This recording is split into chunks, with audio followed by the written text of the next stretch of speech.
Alexandre Pato foi o jogador que mais me impressionou nos primeiros 3 ou 4 treinamentos que fez. Mais que Kaká, mais que Van Basten. Pensamos que tínhamos encontrado o adversário do Messi.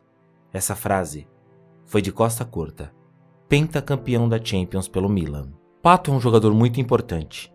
Foi uma temporada em que ele jogou muito pouco. Um jogador muito jovem, mas que acredito que ainda será o melhor jogador do mundo.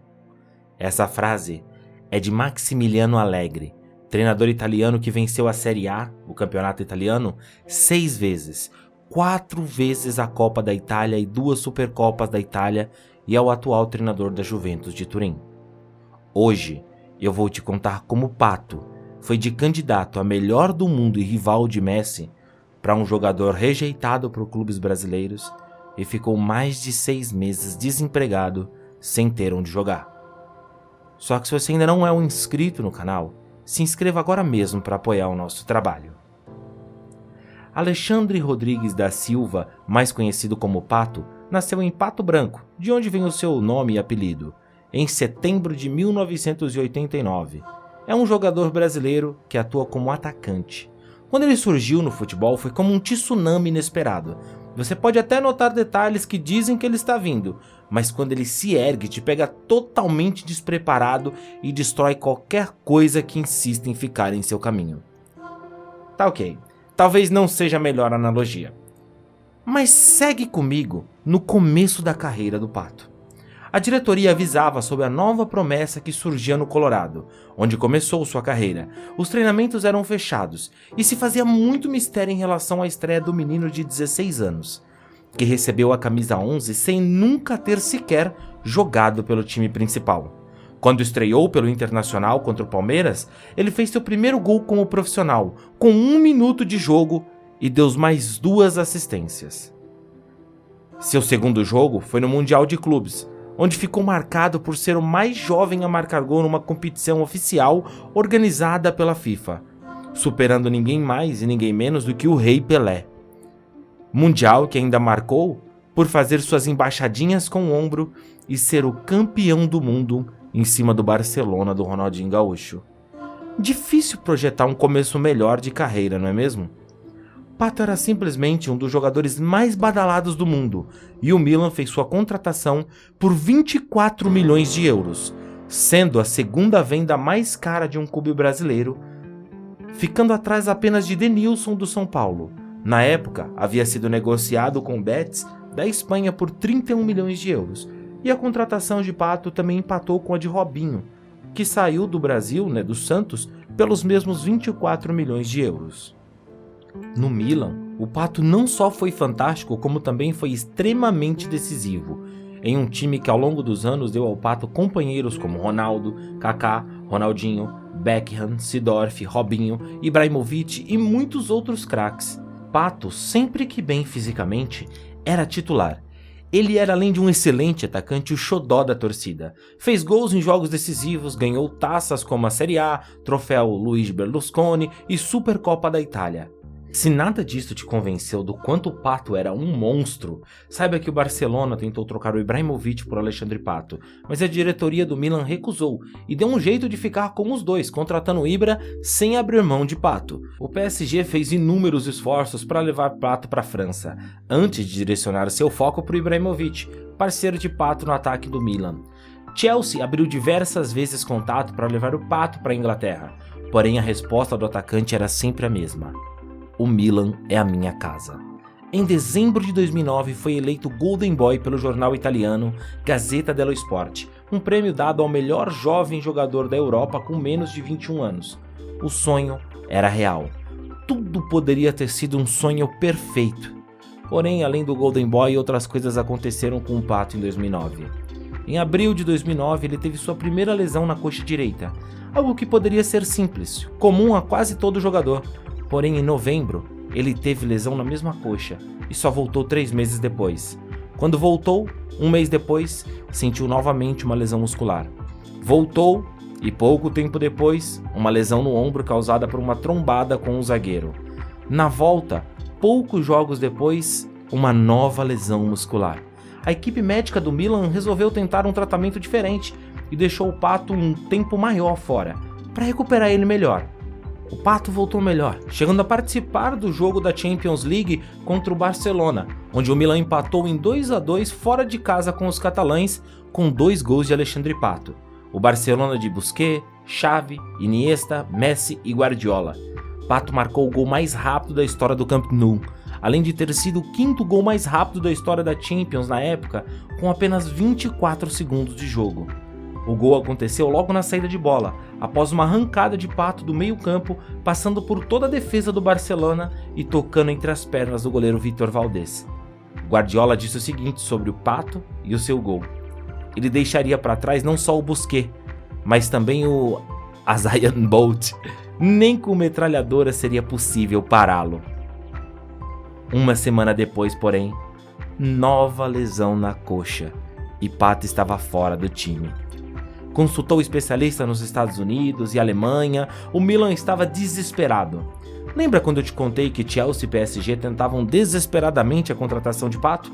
Pois então, o Milan tinha interesse na contratação do Tevez para jogar junto com o Ibra, já que o Pato sempre estava lesionado e contava com a saída do atacante para fazer a negociação. Pato, porém, fora do campo, era também genro de Silvio Berlusconi, que na época era dono do Milan e ministro italiano. O atacante tinha a proteção do mais alto nível no clube, já que ele era muito querido pelo sogro. A torcida, no entanto, já sem paciência, culpava Pato por terem perdido a chance de contratar Tevez, que nada podia fazer. Chegou a se machucar em um jogo e continuar em campo. Ao sair, informou que não tinha sentido lesão alguma. Notícia que o clube no mesmo dia negou, e disse que Pato havia sofrido uma lesão leve. No dia seguinte, foi anunciado que a lesão não era tão leve assim e que era grave, e o Pato ficaria um longo tempo fora de combate.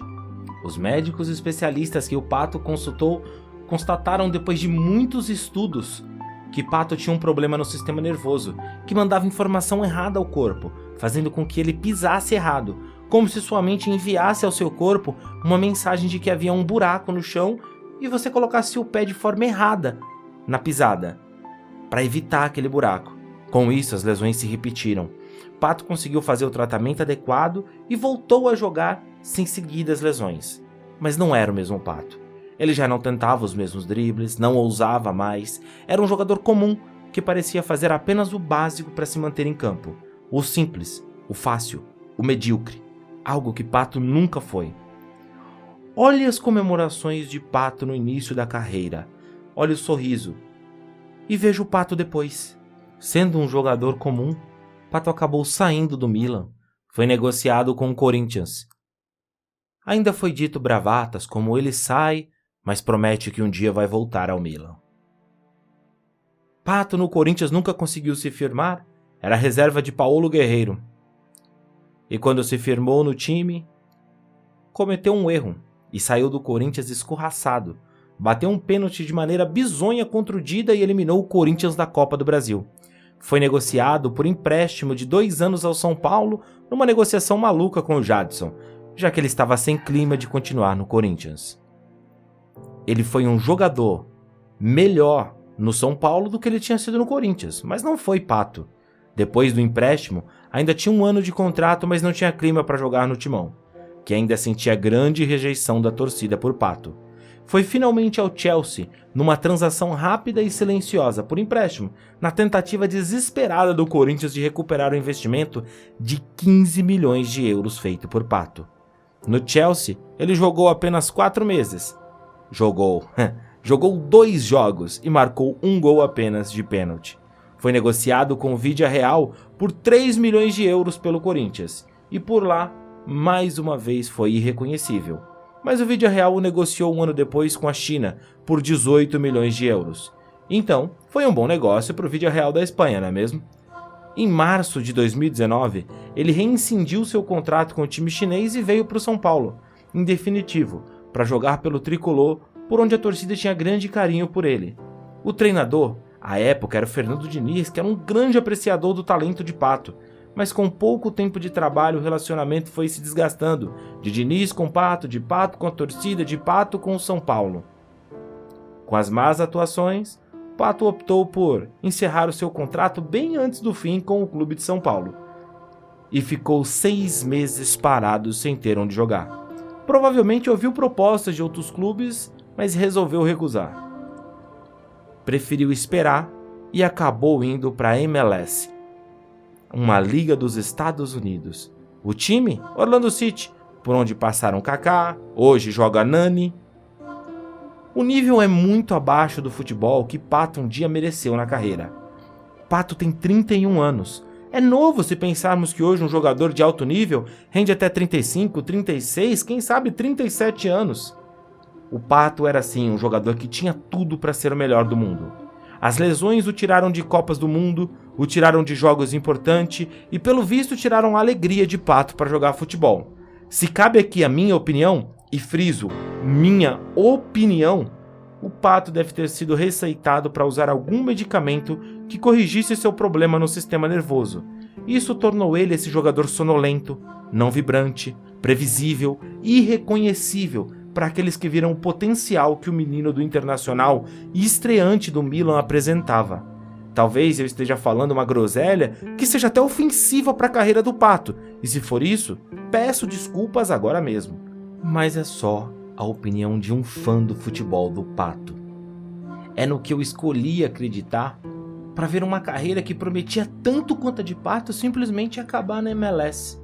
Sem nenhum brilho, com torcedores achando que o Pato que vimos surgir era uma enganação, que o talento do menino de Pato Branco era algo que enganou a todos e nunca foi de verdade.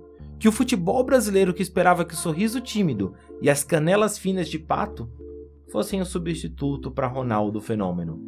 Que todos que se encantaram com as atuações dele no Milan foram enganados. Foi o que eu escolhi acreditar para isso não ser verdade.